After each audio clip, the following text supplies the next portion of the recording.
We have a serious problem ahead of us, not just monetarily in terms of raising interest rates, but fiscally, because we had a $4 trillion deficit, which is helping consumer spending now.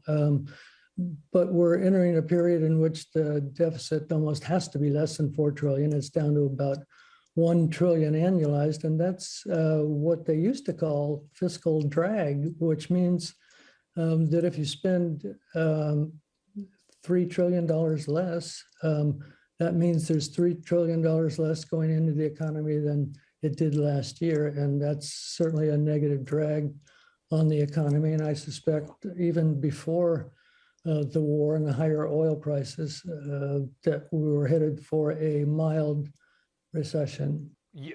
I was going to ask you about a possibility of recession, because in your book, which by the way you clearly wrote months ago, so you didn't write it yesterday, you kind of nailed the inflationary story, and you said that anything above 3% is, quote, threatening. I mean, will Jay Powell and the Fed be able to, I called them tightrope walkers, will they be able to navigate this without inducing some kind of a recession, or could inflation itself put us into recession?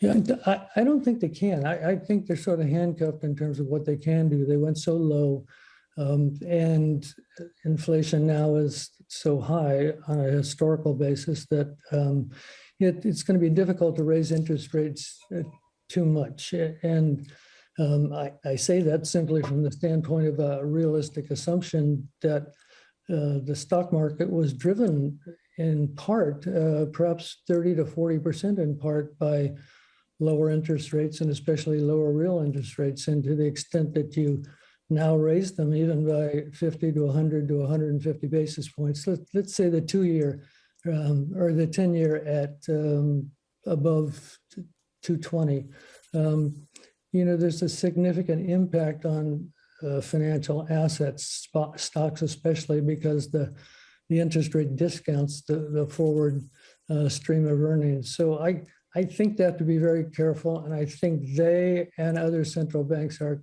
sort of stuck in a low interest rate world. And what does that mean? It perhaps means stagflation and inflation above 3 to 4% for some time now.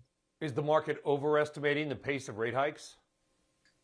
No, I don't think so. I just looked at my screens this morning, and markets are much higher in terms of short-term rates this morning, but there's about 125 basis points over the next 12 months. I think that's what they might do, given positive influences in terms of the war and in terms of the economy, which I just said I don't think they're going to see.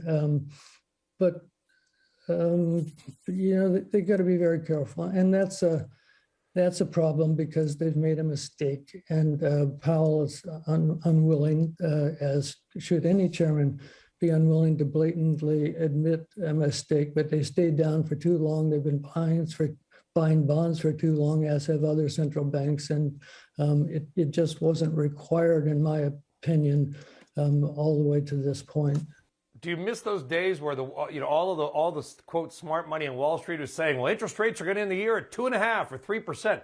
We touch 2, go back down. I mean, it feels like again, everybody kind of runs to one side of the boat, and then, like Mike Tyson said, everybody's got a plan till they're punched in the face. Do you think rates could even end this year below 2%?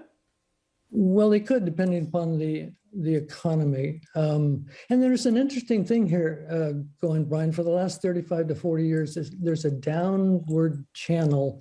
This is a little technical, but a downward channel in terms of interest rates, 10 years and 30 years, that falls rather significantly, in the same amount every year. And the 10-year Treasury has a peak in this channel of 2.10%, 2.10%.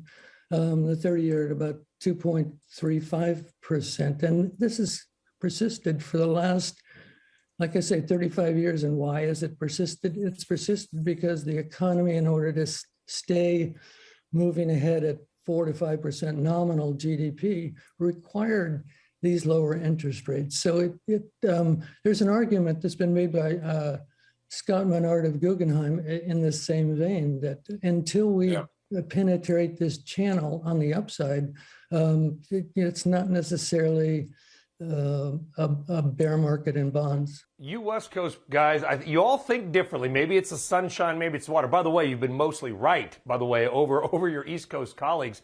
Let's wrap it up with a couple final questions. So maybe some of the fun stuff. We know you're a great golfer. You and Amy are out there golfing. You reference it in the book. But I also know that you're still investing. And you said the market was a bubble. Do you think the stock market still is a bubble? Does Bill Gross right now buy stocks?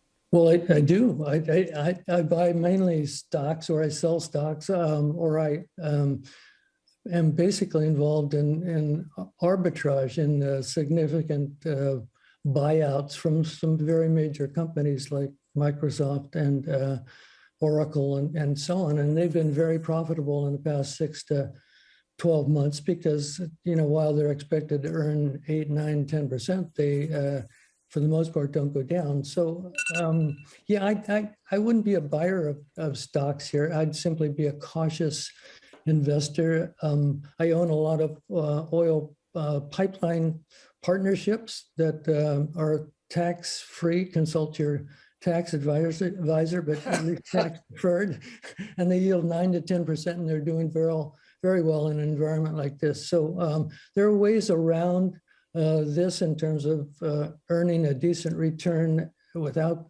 buying stocks and taking that outright risk, or selling bonds, which we've found in the last few weeks involves significant risk as well. And so I'm playing it cautious, and I would advise other investors going forward to not expect 10, 20, 30%. I mean, that's the hype.